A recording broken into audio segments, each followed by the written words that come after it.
Hey everyone, this is David. Welcome back behind the velvet rope. Oh, I'm so happy to be back in the Hamptons, and I'm missing her dearly though from 3,000 miles away. I saw her last week when I was there, Miss Sarah Farasia. David, see you next Tuesday. See you. You know what? That is it. I mean, see you next Tuesday has divided the internet.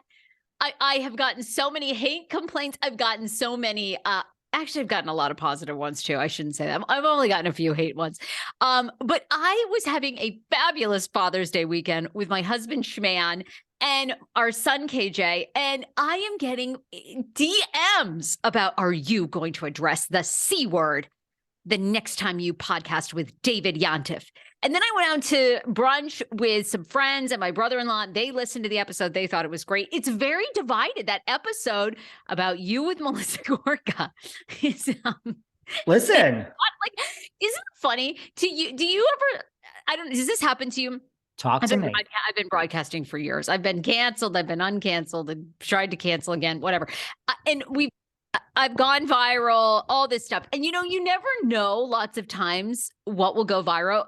When I was at Alien Stock, I knew doing a Naruto run would go viral, and that did. And I can't remember. I think the BBC aired it or something. But anyway, but I did not think that episode would be so divisive.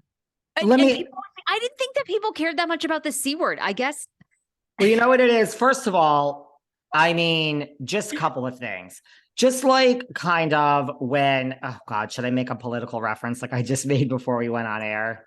Go for it. What do we care? I mean, I'm not stating my political view either way. I'm just saying, just like when everyone was saying whatever, and then like Donald Trump won the election way back in the day of that particular election, it was like the numbers don't lie. That was like, so this is a similar thing in the sense that there's a little bit of this online chatter, like you said, but I mean, look, Juicy Joe was my highest rated episode ever. This is like second, like, so, the numbers don't lie. So people could say they're not listening, they're boycotting, they're so outraged.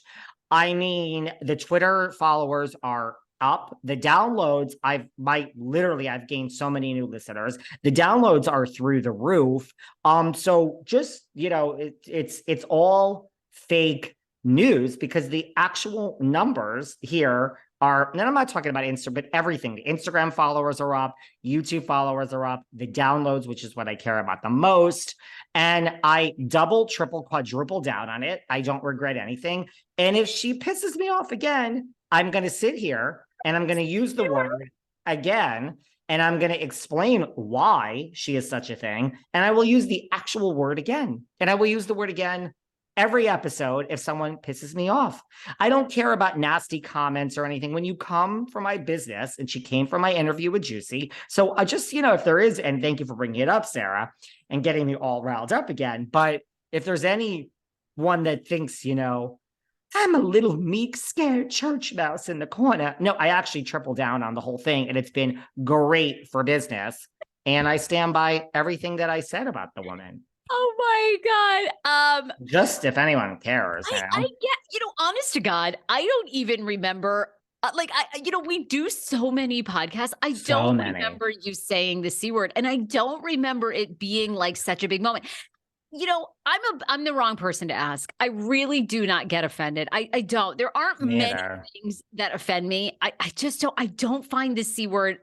You know why you don't get offended? Because Sarah, just don't. It's self-righteous bullshit. It's the same people that are so morally outraged by Tom Sandoval sticking his dick into Raquel while he's with Ariana, and they're just morally outraged they're all morally outraged, and it's all just, and again, this is what you and I have talked about before, and then we can move on.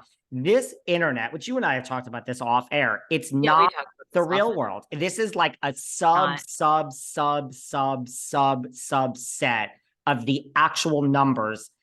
To my point, referencing the election, it's the same thing. So people can say they're outraged and they're canceling and they're just, but I mean, the numbers have been through the roof. So that is what I speak. That's what I look at, and everything is fine. And we've all moved on. Like that was like so long ago. I mean, people are looking for me to like, people were like, you better address this and better. And again, not a very small portion actually. So I don't want to make it sound most people were not offended. A lot of people that listen to us from overseas. For people Oh my that God, yes. people in other countries, if you go to England, if you go to Ireland, they use the word con all the time. It's different things. It's a term of endearment. I lived in Ireland for a year. I mean, the Irish women everybody used it. I don't find it offensive.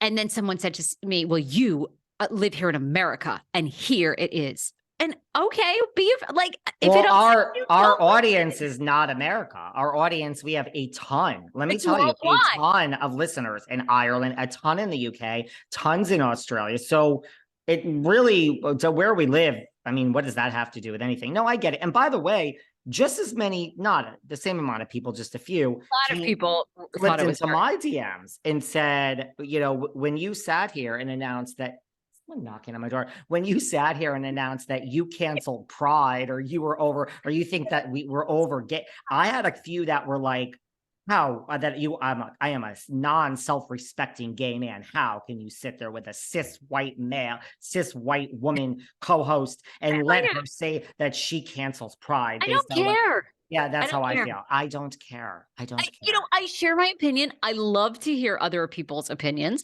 And, 5 years ago, 6 years ago, I used to be so upset if people said they're never going to listen to me again. Or, like I said, now, if it all goes away, terrific. I will be a mom. And I'll put the podcast out for whoever wants to listen. And, I love to broadcast. It's what I've done since I was 9 years old. So I don't care. We never start out this. We never, ever, for people who want some context, you and I have been in this business a long time. We've interviewed everybody under the sun. We never start out this show as the intention to hurt anybody, to take anybody down. We never sit there and show prep and go, okay, you know what? Today we're coming from this person and we're going to say this about gay pride or that. No, what's great about what I love about that's why people listen to us is yes. And you and I get on the phone and we agree, we disagree. We have, it's funny. I think both of us, we have like liberal views and we have not so liberal views. I think lots of times we aren't so woke, but I don't care. I mean, I am not this person that years ago when, I don't know, half your family voted for Trump and then you stopped speaking to them. I'm not that person. No. I don't know what to tell you. If you are looking for that person that's going to ride on these issues, I ain't your girl. Bye. Same here. It's not our podcast. It's not us. And by the way, again, how can I say this without sounding completely obnoxious? Okay.